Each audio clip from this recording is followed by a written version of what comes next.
오늘 저는 마태복음 10장 24절에서 33절까지 말씀 중심으로 해서 어둠의 기세를 두려워 말라는 제목으로 하나님 말씀을 증거하겠습니다. 지금 마태복음 10장은 뭘 얘기하고 있느냐? 그걸 우리가 지금 마태복음 10장만 지금 몇 절을 우리가 하고 있죠? 마태복음 10장의 그 요지가 뭐냐? 예수님이 12제자를 세상에 보내는 거예요. 12제자를 보내는데 뭔가 아슬아슬해. 이 세상이 만만치가 않잖아요.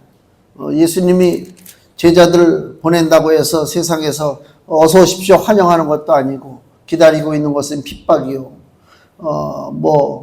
하여튼간에 환영받지 못하는. 그러면 첫째로 예수님의 제자들이 가지고 있어야 할 것이 뭐냐? 복음인데 그게 어떤 복음이냐? 평안의 복음이다. 사람이 내 안에 주님을 온전히 모시지 못하고 살면 마음이 늘 불안한 거란 말이에요. 항상 불안해요. 초조하고. 그 불안한 사람들의 특징이 뭐냐? 다툼을 일으키죠. 국가가 불안하면요, 전쟁이 일어난단 말이에요. 푸틴이 러시아가 우크라이나를 공격했잖아요. 벌써 몇 년 됐죠. 많은 분석이 있지만 중요한 것은 러시아가 불안한 거야. 뭔가 불안해. 저 옆에 저 나라를 두고 있으면 안 될 것 같아. 무슨 일이 벌어질 것 같아. 그럴 바에는 어떻게? 우리가 먼저 공격해야지. 그리고 저지른 게 러시아, 우크라이나 전쟁이에요. 그러니까 불안한 사람은 가만히 있질 못해. 그건 어떻게 보면 또 반대로 생각해보면 나는 평안한데 내 이웃이 불안해.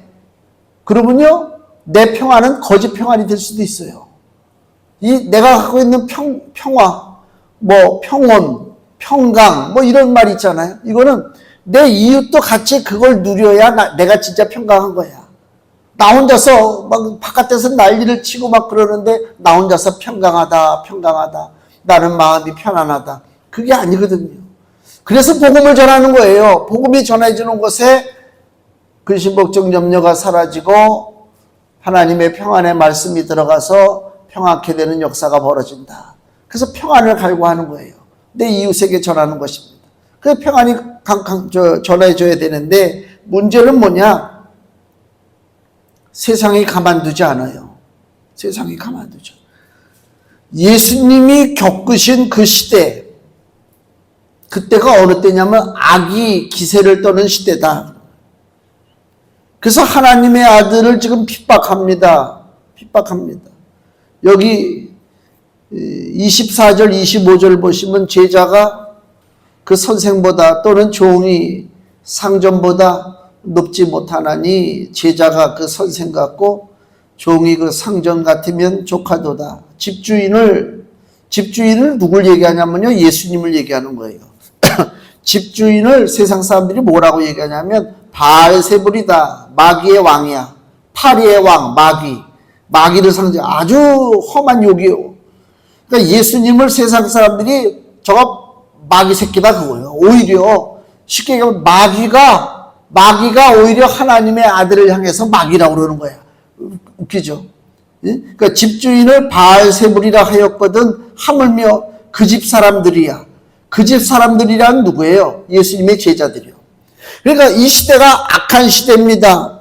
예수님을 바알세불 귀신의 왕 사단이라고 얘기합니다. 하물며 예수님의 제자들이야 우습지. 그죠? 스승이 고난을 당하는데 제자가 고난 안 당할 수가 없죠. 그래서 예수님이 이 말씀을 왜 하는 거예요? 야, 내가 이렇게 고난당하고 핍박을 받는데 너희들이라고 해서 대접받으리라고 생각하지 마. 현실을 얘기해 주는 거예요. 핍박받는다. 분명히 이 세상은 적반하장 악의 세력이 자신을 위장하잖아요. 우리가 잘 알죠. 고린도후서 11장 14절.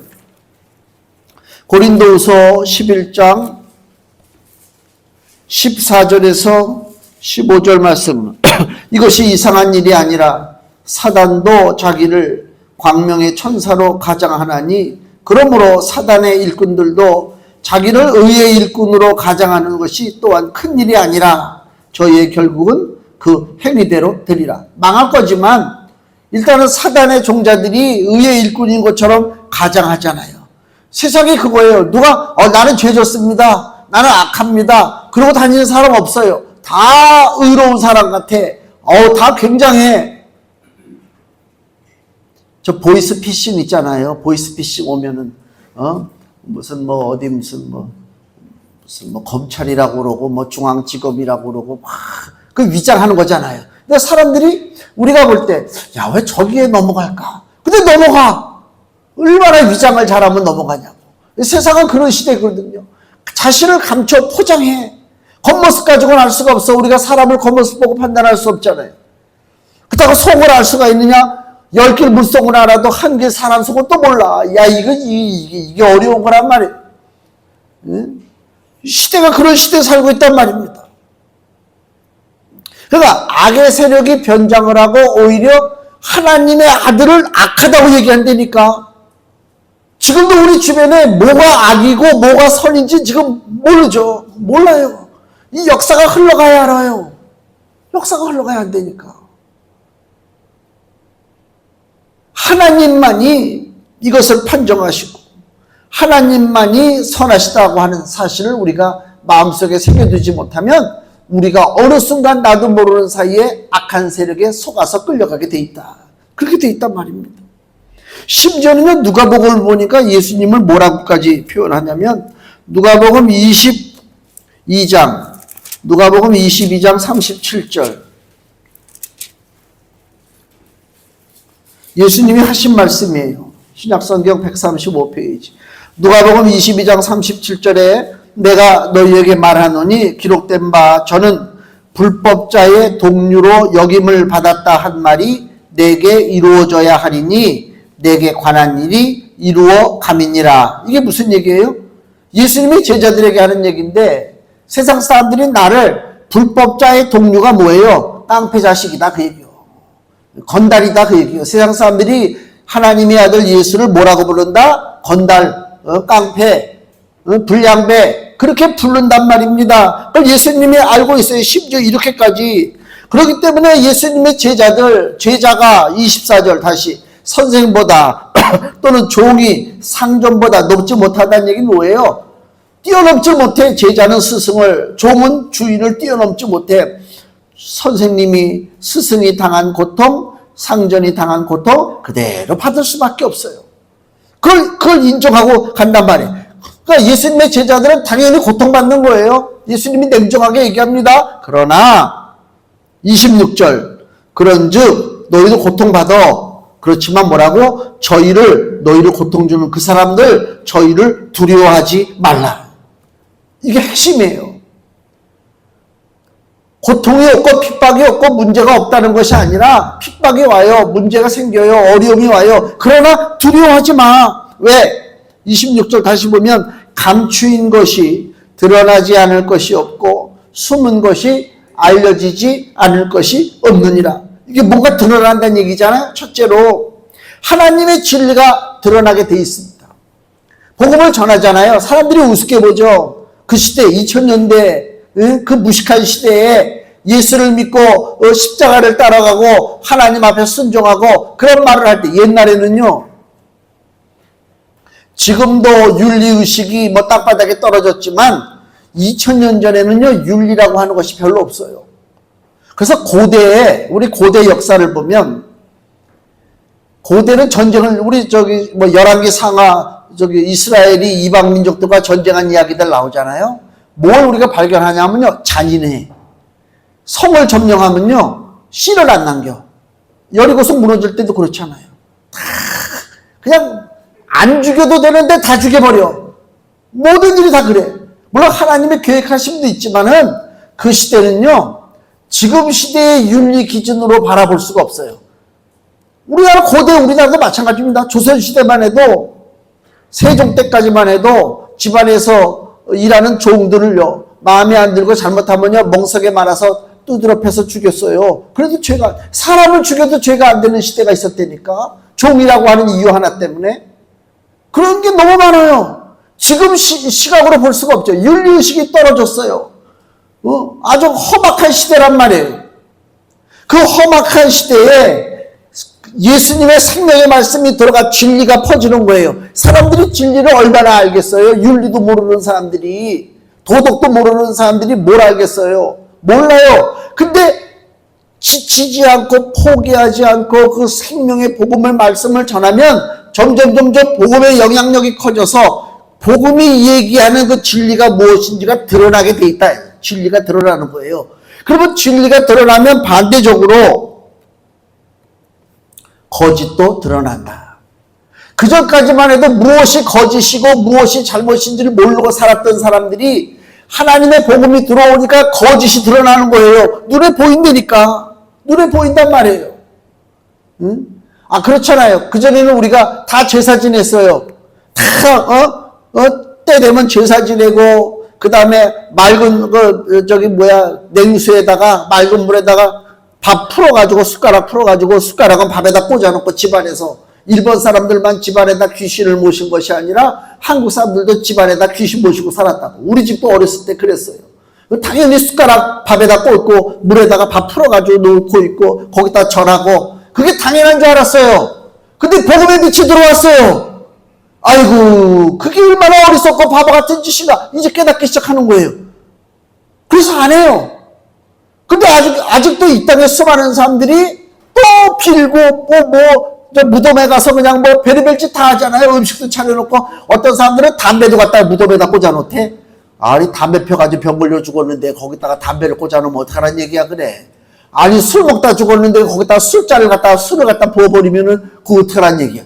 아이고 참 사람들 심리가 아주 묘해요. 한번 생각을 좀 한번 해보세요. 복음의 진리가 들어오니까 헛되고 거짓된 것들이 눈에 보이기 시작하는 거예요. 그죠? 그게 얼마나 한심해. 그 전에 WCC인가 세계기독교협의회인가 그 이단인데 걔네들이 부산인가 어디에서 대회를 하는데 세계기독교협회가 단체가 모였어요. 죽은 사람들 영혼 위로한다고 어느 무슨 여자 교수가 하얀 소복을 입고 덩실덩실 춤을 추더라고. 그게 죽은 영혼을 위로한대. 기독교인들이 모인 자리에서 그 짓을 하는 거예요. 아이고 이런 이게 아니 죽은 영혼을 덩실덩실 무당 춤추듯이 춤추면 죽은 영혼이 위로받습니까? 진리가 선포되는데도 불구하고 아직도 엉터리 짓을 하는 데가 많아. 아니 세상 사람들이 별의별 짓을 다 하고 빌든지 말든지 상관없는데 교회라고 하는 이름을 붙인 사람들 대한민국 서울에 1등이라면 내놓으라 할 교회들이 거기 모인 거예요. 내가 어느 교회라고는 얘기 안 해. 이름 대마 그 교회가 거기서 춤추러 아이고 이런 진리가 비춰지는데 진리의 빛이 비춰지면 드러나지 않을 것이 없고 알려지지 않을 것이 없어. 진리가 드러나니까 상대적으로 거짓도 드러나게 돼 있단 말이에요. 근데 아직도 거짓이 뭔지도 모르고 아이고 우상에 빠져서 귀신에 빠져서 살아가는 인생들이 너무나 많다. 빛이 비추면 어둠은 물러가게 돼 있잖아요. 그게 당연한 그 이치예요. 사단은요. 진리의 빛이 비추지 않을 때 그때 역사해요. 사단은요. 하나님의 복음의 빛이 비춰지면 사단은 역사하지 못해요. 어렸을 때 드라큘라 영화를 봤어요. 다들 보셨잖아요. 옛날에 그런 게 있었잖아요. 드라큘라가 자기 드라큘라 성이 있어. 그 루마니아에 있나? 드라큘라 성에 사람을 초청을 해. 근데 거기 가면은 빛이 다 차단돼 있어. 촛불 같은 거 하나 겨우 켜져 있고 심해. 그래서 사람을 성에다 불러놓고 드라큘라가 목을 노리잖아요. 여기 탁 깨물어서 피 빨아먹잖아요. 근데 내가 기억나는 그 장면, 그 방인데 깜깜한 방인데 거기서도 드라큘라가 이제 작업을 거는 거야. 피를 빨아먹으려고. 근데 거기에 끌려온 사람이 방에 걸려있는 카텐 있잖아요. 검은 암막 카텐이라고 하죠. 지금 그 카텐을 탁 쳐버리니까 바깥에서 햇빛이 쫙 들어오잖아요. 그러니까 드라큘라가 놀래가지고 막 벌벌벌 떨다 자기 관 속으로 숨어서 들어가는 장면. 그게 딱 맞아요. 우리 주변에 마귀 역사가 일어나잖아요. 진리가 아닌 것이 진리인 것처럼, 바르지 못한 것이 바른 것처럼, 정의가 아닌 것이 정인 것처럼 엉터리로 속이고 사는 수많은 인생들, 거기에 진리의 빛을 비추는데 우리는 따라가면 안 돼. 부활해동하면 안 돼. 하나님이 뭐라고 하셨느냐? 주의 말씀이 나를 어떻게 인도하실 것인가? 주의 말씀은 내 발의 길이요 득이다. 하나님의 말씀을 붙잡고 나갈 때에 어둠이 감히 우리를 끌고 갈 수가 없죠. 하나님의 백성들이 정신 차려야 된다. 예수님은 빛이잖아요. 요한복음 1장 9절에 참빛 곧 세상에 와서 각 사람에게 비추는 빛이 있었나니.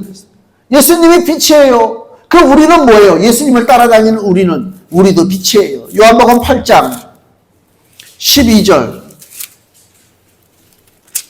요한복음 8장 12절 예수께서 또 일러 가라사대 나는 세상의 빛이니 나를 따르는 자는 바로 우리들이요. 나를 따르는 자는 어둠에 다니지 아니하고 생명의 빛을 얻으리라. 아멘. 예수님도 빛이고 예수님을 따라다니는 우리도 빛이라 그 얘기입니다. 그래서 우리가 믿음 가운데 바르게 쓰고 복음을 귀하게 여기고 날마다 하나님의 말씀을 묵상하는 그 규칙적인 경건의 삶을 산다. 우리 가정에 내 삶 속에 어둠의 세력이 들어왔다가는 절단나지. 들어오라고 한번 해보지. 그 전에 여호와의 증인들인가 한참 막 돌아다니고 그랬잖아요. 내가 여호와의 증인을 만나서 언덕에서 저쪽에 포당동 언덕에서 여자 둘이더라고. 그 사람들은 사람만 지나가면 붙잡잖아요. 무슨 말씀 연구한다고 그러고 내가 먼저 반갑게 쫓아가서 맞이하니까 이 사람들이 이거 바보구나, 이거 완전히 바보 멍청이구나. 그리고 나를 이제 맞이하는 거예요. 그래서 나를 만났어. 만난 다음에 어떻게 했어요? 그 사람들이 복음에 무슨 말씀에 어쩌고저쩌고 잘 됐습니다. 절로 같이 가시죠. 어디로 가냐? 저기 교회에 있는데 같이 가자고. 근데 거기서부터 저항을 해. 아니 자기들이 그렇게 자신 있으면 같이 가야지.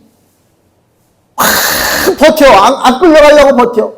그 사람 한 번 경험했고 우리 아파트 단지에 또 하나 남자가 들어왔는데 그 사람도 또 여호와의 증인이야. 내가 쫓아내려갔어. 일부러. 쫓아내려가지고 나랑 같이 좀 얘기 좀 하자고. 얘기 안 해.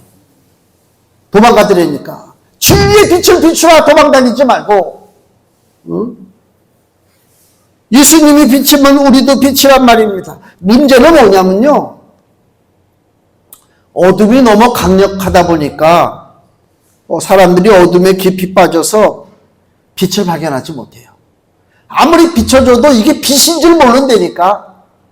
그게 제일 안타까운 거예요. 요한복음 1장 5절 말씀. 빛이 어둠에 비치되 어둠이 깨닫지 못하더라. 또 요한복음 1장 10절 그가 예수 빛 대신 예수님이 세상에 계셨으며 세상은 그로 말미암아 지은 바 되었으되 세상이 그를 알지 못하였고 그랬어요. 어둠이 강력하고 빛을 거부한다고 해서 우리가 실망할 건 없어요. 결과적으로 우리 이 본문 26절에 나타난 것처럼 감추인 것이 드러나지 않을 것이 없고 숨은 것이 알려지지 않을 것이 없다 그 얘기입니다. 사단의 정체가 드러나는 거예요. 아담과 하와가 에덴 동산에서 마귀한테 당했어요. 그죠? 마귀 전략에 당했다고. 선악과 따먹으라고 해서 따먹었잖아요. 그 뱀의 정체를 아담과 하와가 알았더라면 속지 않죠. 근데 그 뱀이 마귀라고 하는 사실을 아담과 하와가 몰랐어요. 이게 우리가 뱀이라고 그러니까 지금 우리가 산속에 굴러다니는 이렇게 샥샥샥샥 다니는 그런 뱀으로 생각하니까 이러자. 아니 아담과 하와가 징그러운 뱀 얘기를 들었겠어요? 얼마나 멋지게 꾸미고 나타났으면 거기에 홀딱 넘어갔겠냐고. 그렇잖아요. 그럴듯하게 생긴 사람. 그 뱀이에요. 그 정체를 알 수가 없단 말이에요. 정체를. 근데 요한계시록 12장 9절에 그 뱀의 정체가 나타났잖아요. 요한계시록 12장 9절 신약성경 411페이지 큰 용이 내어 쫓기니 이게 하늘에 전쟁이 일어나가지고 용이 내어 쫓기는 거예요. 하늘에서. 큰 용이 내어 쫓기니 옛뱀, 뱀인데 무슨 뱀이라고 그래요? 옛뱀이요. 왜 옛뱀이에요? 옛날 에덴 동산에 있었기 때문에 옛뱀이야.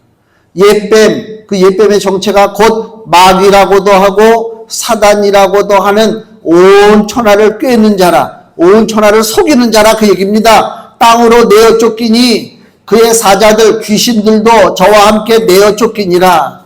사단은 무슨 뭐가 특징이라고요? 사람을 속이는 거예요. 속이는 건 뭐예요? 더 쉽게 얘기하면 눈을 가리우게 하는 거다 그 얘기예요.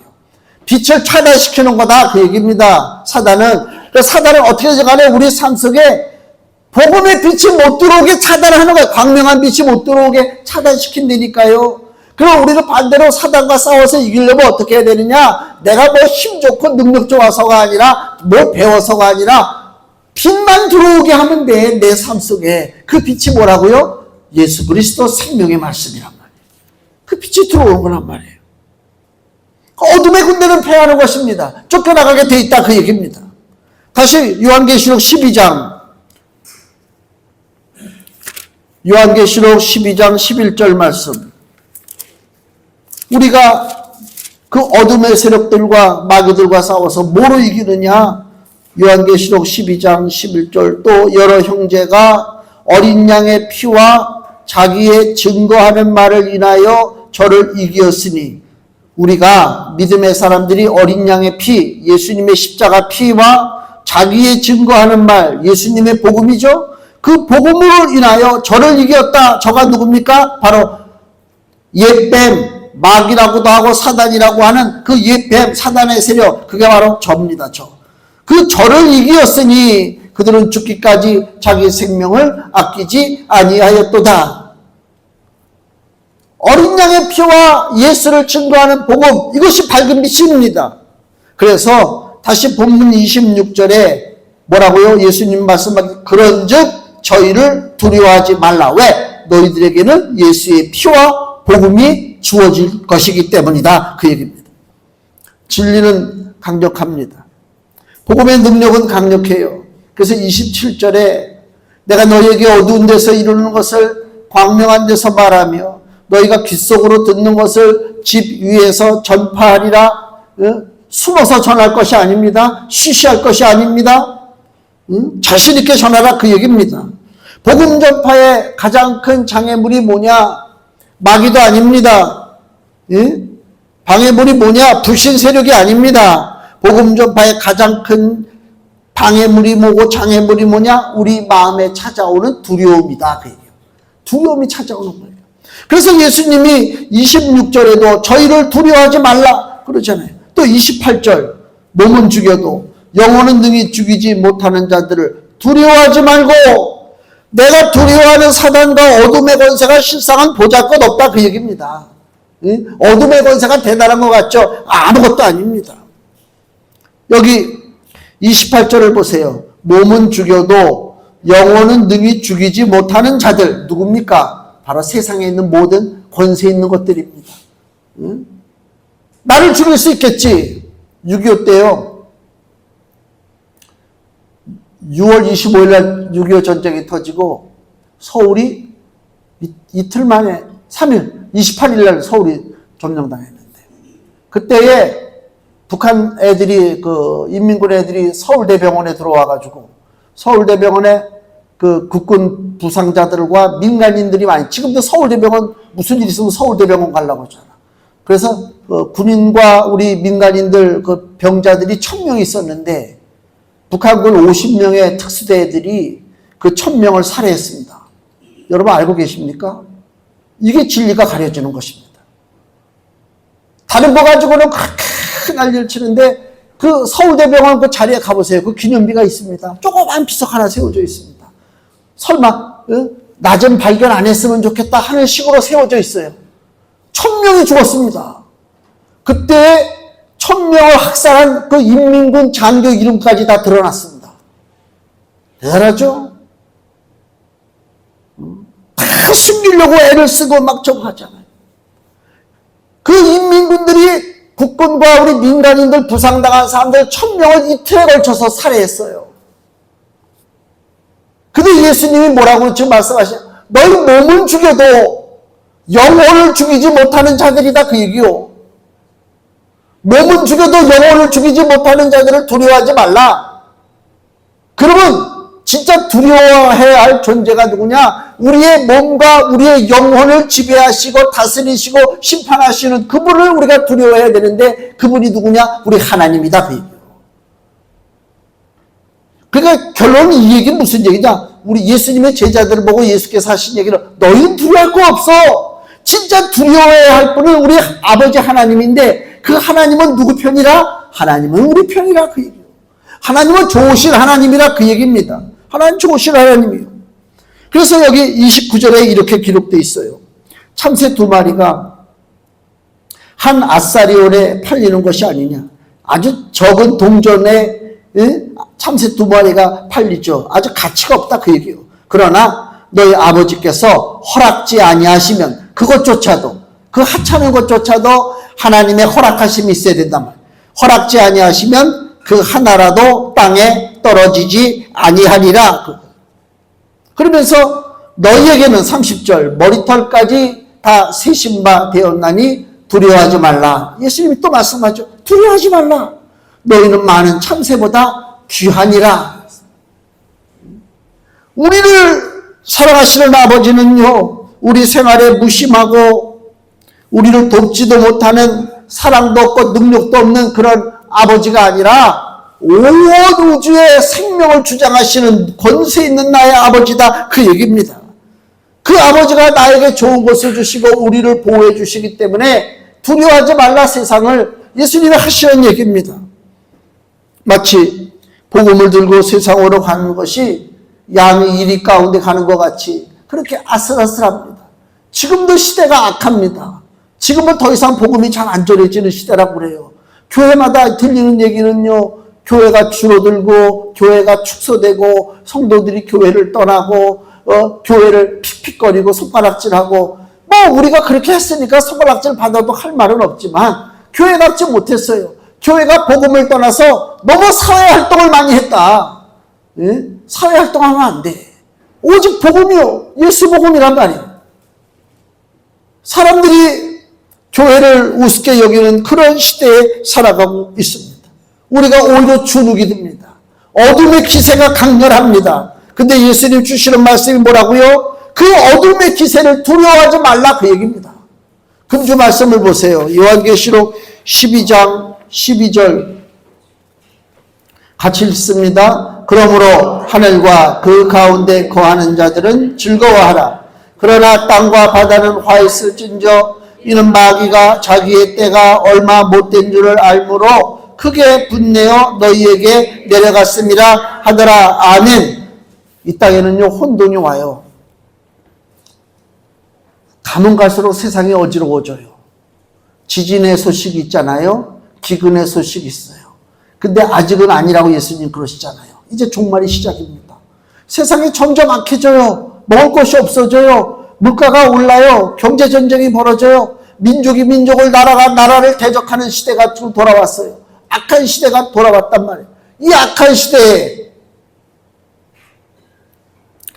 시대에 악의 기세가 강렬합니다. 평화가 없습니다.